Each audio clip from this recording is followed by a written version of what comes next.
Jadi Eyang ini nggak enak-enak langsung wow. Sekarang punya nama besar, melejit, ada pahit getirnya kehidupan yang kami alami, ya. Jadi bagaimanapun anak ini aku cari, tetapi aku sudah lega, ya. Leganya kenapa? Dia pada waktu itu ketemu dengan pasangannya dan aku bilang, kamu suka sama Joko jelek loh, Joko kurus loh. Si Marni bilang nggak apa-apa mbak, asal baik, asal setia, oke. Terus ditentukan tanggalnya, Eyang itu datang, ya, melamar, tapi sungguh sangat ajaib. Kenapa? Yang mengawinkan itu kesurupan. Begitu ngeliat Eyang Ratih dia bilang, ayo. Saya kira doanya di sini sama di luar kota itu beda. Ya Marni ya. Iya. Ternyata dia kesurupan. Terus akhirnya mungkin dia ngeliat sosok Eyang Ratih di belakangku, ya. Kemudian aku ambilkan air aqua, aku kasih minum, bapaknya aku lulus. Alhamdulillah, ya. Akhirnya dia bisa selesai dan langsung ijab kabul dilaksanakan seperti itu. Monggo kalau mau bertanya-tanya sama Mas Jokonya. Mas Joko, apa sih yang dirindukan nama Eyang Ratih? Kan udah lama gak pernah ketemu tuh. Ya, tidak bisa diungkapkan ya. Nama rindu sudah tersimpan dalam hati saya sudah. Cuma ya kepingin ketemu. Kapan saya bisa ketemu sama Eyang Ratih? Gitu. Dan pada suatu saat saya sendiri pun tidak ada menyimpan nomornya. Ternyata Eyang Ratih sendiri yang menelpon saya. Ya mungkin sama-sama rindunya ya. Nah, setelah bertemu dengan lewat komunikasi itu tadi, kita berjumpa. Akhirnya Eyang Ratih menyuruh saya untuk datang ke Jakarta bersama anak istri saya. Itu ceritanya. Dan sampai sekarang pun alhamdulillah nomor tetap tersimpan dan tetap saling komunikasi. Nah, katanya waktu dulu itu Mas Joko paling bandel atau gimana sih? Sempat naik sepeda dari Malang ke Bali gitu, bener nggak sih? Bukan dari Malang, dari Surabaya. Oh, dari Surabaya. Itu kisahnya kenapa bisa naik sepeda dari Surabaya ke Bali? Begini ceritanya. Saya itu kan dulu disuruh sama Eyang Ratih. Disuruh sama Eyang Ratih itu dari Surabaya ke suruh kirim sepeda itu ke Bali sama anakku sekolah. Untuk anaknya Eyang Ratih sekolah, sama sepeda dayung. Itu suruh maketkan sepeda dayung dan uang 3 juta itu tadi suruh kirim ke Bali. Itu ceritanya. Sehubungan saya juga, aduh, kok gimana ya, kok kurang nyaman, saya bilang. Langsung saya itu entah ada kenekatan dalam hati saya, dan saya pun dari Surabaya ke Denpasar Bali naik sepeda dayung itu tadi. Kurang lebih 4 hari saya naik sepeda dayung. Dan uang yang 3 juta itu tadi, uangnya aku lipat-lipat bulat-bulat gitu, terus aku karetin. Terus aku masukkan ke baju itu juga, bajunya aku karetin juga. Dan uangnya dan lainnya itu buat saya makan. Itu sampai Bali saya. Sampai Bali. Tidurnya di mana itu Pak? Kan berhari-hari itu. Ya, kalau masalah tidur orang saya itu orang laki, jadi di mana ada tempat yang nyaman buat saya tidur, entah itu di kantor polisi, kadang di musola itu, terus kadang ada kayak Bali itu saya tempat singgah di situ. Ya sebentar nggak lama, akhirnya saya berangkat lagi. Terus kok di kantor polisi katanya kan? Ya. Nggak ditanya-tanya sama polisi? Jelas ditanya. Saya dikasih duit. Oh, malah dikasih duit? Iya. Nah, kenapa tuh bisa dikasih duit itu kenapa? Habis kasih. Karena naik sepeda ini ditanya, kamu nggak punya sangu nggak? Kasih makan, kasih ini. Iya. Itu umur berapa itu, Eyang? Kurang lebih umur 20-an lah. Oh, Belum sampai. belum Iya, nyampe. 18 Masih remaja ya, masih remaja. ya. Nah, itu Eyang nggak nyariin Eyang pada saat? Aku telepon ke Bali Heeh. sama yang rawatin anak-anak ya, budiku. Aku bilang, Bude, itu Joko udah nyampe belum? Karena tak suruh naik kereta api. Terus duitnya udah nyampe belum? Duit apa? Joko apa? Loh, udah 4 hari loh. Enggak, akhirnya heboh. Soalnya bawa sepeda, bawa duit ya. Jadi heboh. Terus aku nggak serantan, aku pulang. Pagi aku telepon, malam aku pulang. Betul-betul belum ada. Aku takutnya kalau dibunuh orang, soalnya bawa duit.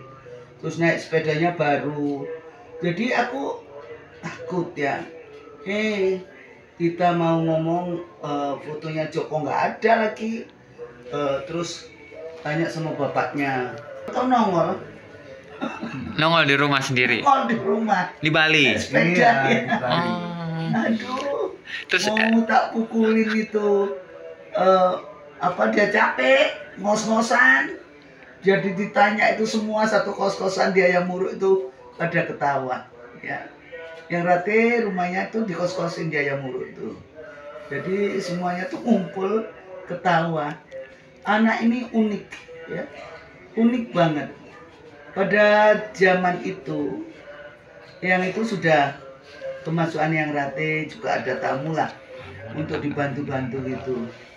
Ternyata aku nggak ada, aku ke garmen beli alat-alat jahitan. Itu tamu-tamu mungkin banyak ya. Kamu ceritakan tuh. nah, gimana kisahnya itu, Mas? Nah, pada waktu itu, ya, saya juga ingin mencoba. Karena yang Rati nggak ada di tempat, nggak ada di rumah, ya mungkin ada panggilan lain gitu. Nah, setelah ada pasien datang ke tempatnya yang Rati, saya sendiri yang menerimanya. Itu ada 4 orang, yang 1 saya suruh masuk, yang 3 saya suruh Tunggu di luar. ya kan gantian gitu. Dan setelah saya bersila tangan sambil begini, ya seperti kayak yang Rati barusan itu saya masih ingat.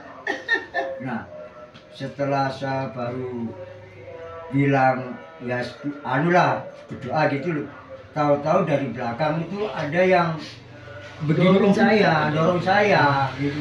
Yang didorong ke Didangkal begini, badan apa kepala aja? kepalanya gini. Oh, ditekan gitu ya? Iya, ditekan itu. Mau begini sulit. Setelah gitu terus bisa begini, saya noleh ke belakang, ke sini, nggak ada siapa-siapa gitu. Lari. Saya sebentar Mbak ya, tunggu di sini.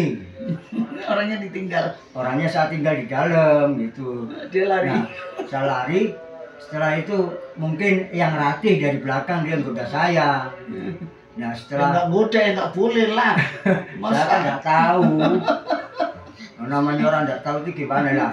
Setelah itu, padahal nggak ada siapa-siapa, yang 3 tetap sini. Saya tanya yang 3 orang tadi, nggak ada siapa-siapa kecuali orang 3 itu tadi, gitu loh. Tapi orang 3 itu di depan. Di depan, Nggak iya. masuk. Nah, saya suruh keluar sudah. Loh kenapa? Aduh, nggak berani saya bilang gitu. Akhirnya keluar, tak suruh pulang dia. Nanti aja tunggu yang Rati aja sudahlah, saya bilang gitu. Tapi dibayar nggak itu? Apa belum masuk duit? Oh ya belum, orang nggak berhasil lah, hanya mau dibayar. Berhasil aja enggak. Karena kan biasanya maaf ya, Ya. ada yang penipuan juga kan, mumpung nggak ada nih ya kan, yang aslinya nggak ada, wah yang ratunya nggak ada nih. Bapak bayar dulu atau ibu bayar dulu, habis itu baru. Enggak, saya nggak punya feeling begitu. Yang penting karena Eyang nggak ada ya. Nah, Jadi- karena Eyang nggak ada. Pura-pura jadi. gitu. Karena Eyang nggak ada, jadinya saya lah yang menghadapi. Ternyata saya sendiri yang terpental takut. Terus reaksi pasiennya gimana tuh? Ya, dia bilang gini, kenapa? Nggak ada apa-apa, sudahlah, nggak apa-apa, nanti aja tunggu yang Rati, saya nggak berani sudah. Itu saya suruh keluar, pulang itu tadi sudah. Akhirnya yang 4-4-nya itu pulang semua. Nah, cerita nggak ke Eyang pada saat itu? Juga nggak berani. Ini kan udah lama itu baru. Oh, jadi nggak langsung Oh, diceritain. enggak berani saya. Oh, bisa-bisa saya kena ini nanti. Semprot ya. Oh iya. Terus Aku sudah lama itu baru saya cerita. gimana reaksi dari Eyang tuh gimana? Ya gimana, sudah terlewat lampu panjang. Mungkin tertawa yang Saya seketika itu mau bilang, wah bilang enggak ya, bilang enggak ya. Tapi kayak iya kayak enggak wis, saya bilang gitu. Nah setelah ada berapa minggu itu baru saya bilang, Beranikan diri juga akhirnya ya. iya. Merasa Kayak, berbohong. Pak. iya, gitu loh. Kayak ada gimana gitu loh dalam hati saya. lakukan sendiri. Terus pasiennya datang lagi nggak tuh? Ya, Dan Datang. datang kalau ada yang rati itu. Oh, jadi ketemunya langsung ke Eyang. Nah, kan setelah saya bilang nanti Baru jangan aku bukan tahu. rati, gitu. Nah, pasiennya kalau cerita dia nggak Yang? Pernah, pasiennya cerita, aku seminggu yang lalu, Eyang aku datang ke sini, ketemu itu apa asistennya Eyang gitu. Ya udah didoain tapi kok dia keluar ya. Terus aku agak terkejut tapi pura-pura nggak terkejut. Oh kenapa ini anak gitu. Terus udah habis tak obati pasiennya pulang. Aku tanya sama dia ya itu dia ngomong. Akhirnya cerita. Iya, kalau aku tuh dijungkel Oh. nggak ada orang-orang tapi didorong dari belakang gitu loh. Sampai ini jidatnya tuh rantuk gitu. Benjol nggak pada saat itu? Enggak. Enggak ya. Jadi Jadi ya, begini, saya begini tuh mau begini tuh sulit. Ditahan ya, habis tekan ditahan. Ini sudah begini saya ini. Gini. Oh, gini-gini tuh sulit saya tuh. nah, itu tadi keajaiban-keajaiban ya selama kita bersama-sama ya dan kenakalan-kenakalan si Joko ini ya. Tetapi Eyang ini utang budi banget ya. Masalahnya kenapa? Eyang nggak punya kantor, Eyang nggak punya sawah ya. Nanti kalau Eyang naruh-naruh barang dia yang nagih. Oh. Dan anak ini jujur ya. Dan setelah dia nemu pacarnya, ya udah saya kawinkan ini. Oh, akhirnya beliau menikah. Menikah yang aku ceritakan si penghulunya pemudirnya yang kesurupan itu ya. Oh. Dulunya.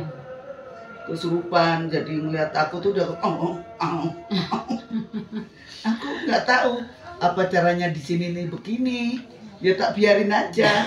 Terus aku tanya sama itu kenapa kesurupan, kok kesurupan, terus aku obati ya alhamdulillah artinya lancar kembali gitu guys. Apa enggak kenal sama Eyang atau Enggak, songong? kan yang di Surabaya, Enggak, Eyang. dianya di sini. Penghulunya itu songong atau gimana tiba-tiba? Enggak juga. biasa Sopan. aja, Oh. biasa aja. Sampai Itu sekarang juga masih sehat. kemungkinan lihat sama Yang yang Ratih, Ratih, ya. lihat sekilas gitu, kemungkinan sekilas melihatnya yang Ratih lalu dia kayak Iya kesurupan kayak gitu. kesurupan. Oh, gitu. Kita nggak rasaan orang semua pakai baju bagus-bagus, namanya kita hajatan. Iya.